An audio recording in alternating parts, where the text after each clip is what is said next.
test dans le cadre de l'amélioration de la productivité agricole par l'utilisation des excrétants humains hygiénisés comme fertilisants. 30 villages du Kouritenga bénéficient de cette approche Ecosan.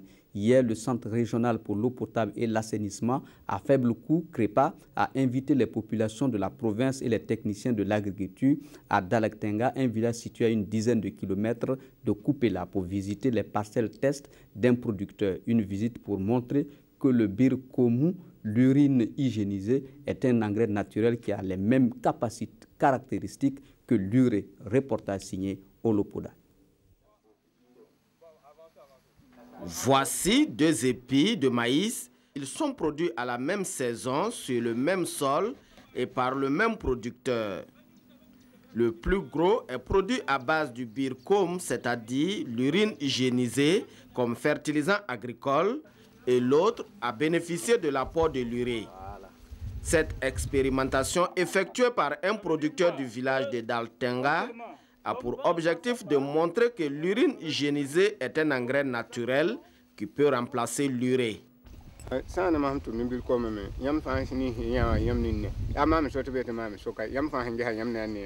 Il dit qu'il a utilisé le birkomu.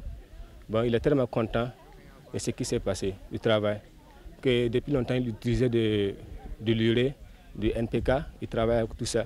Mais il n'a jamais vu ce genre de feuilles là comme ça. Mais il est tellement satisfait du travail qu'il a fait avec de l'urée.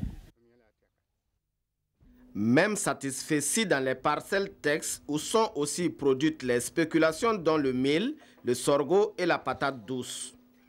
En donnant rendez-vous aux populations du Kouritenga et aux techniciens de l'agriculture dans les parcelles textes de Dalaktenga, le CREPA tient à démontrer à ceux qui sont encore sceptiques qu'avec Ecosan, c'est faites ce que je dis et faites ce que j'ai fait. Vraiment, la culture de la patate douce et l'utilisation du birkomu m'a vraiment impressionné. Non seulement par l'épaisseur des feuilles, des tiges de patate douce et la résistance à certaines poches de petites sécheresses. Et quand on arrive sur le terrain, on voit ça nettement. Sur le plan économique d'abord, c'est très intéressant effectivement de s'intéresser au birkomu. Parce que c'est produit sur place avec le CREPA et les résultats sont très satisfaisants. Par rapport effectivement à ce qu'on importe, très cher, et dont les résultats aussi ne diffèrent pas trop de ce que nous voyons. Utiliser les excrétants humains hygiénisés pour améliorer la productivité agricole à moindre coût et par conséquent atteindre l'autosuffisance alimentaire, le CREPA sollicite l'implication de tous. On dit bien, autant il vaut mieux voir une fois que d'entendre 100 fois. C'est d'abord les paysans eux-mêmes de pouvoir raconter leur expérience aux autres paysans. C'est également aux agronomes, n'est-ce pas, aux directeurs régionaux, aux agents de promotion, aux vulgarisateurs agricoles, vraiment de faire la promotion de Ecosan. Parce qu'aujourd'hui, la démonstration est vraiment faite sur les différents champs que nous avons visités depuis ce matin.